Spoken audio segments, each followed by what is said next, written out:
দাদা কোন সময় হয়েছে ঘটনাটা? দিলে ওই তো তোমার 8টা সাড়ে 8টার দিকে হয়েছে দোকানটার সময়। এই সব যে সময় তুফানে ঘরটর ভাঙে এই সময় কি আসিল কেউ ভিতরে? না এই সময় তো আসছিলাম না, খালি আসিল। খালি আসছিল। কি পরিমাণ আপনার ক্ষয়ক্ষতি হয়েছে? এগুলোই আমার ঘরে চাল টাল পুরা ভাঙ্গা টেঙ্গা লয়ে গেছে গা, সিলিং টিলিং পুরা ক্ষতি হয়েছে গা, সিলিং টিলিংও কারেন্ট ফ্যান এসি আছে এসিও কি হয়েছে নষ্ট হয়েছে।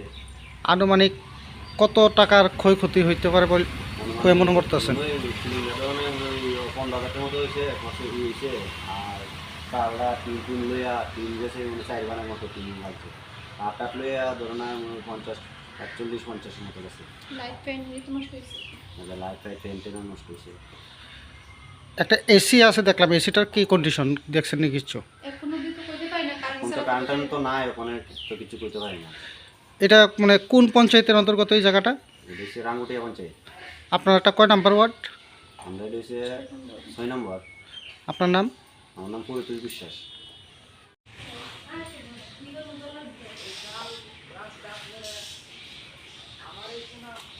পার্সোনাল মনে হয়, আমি কই দেই না এসিতে ঠিক নষ্ট হয়েছে কিনা যেটা জানি।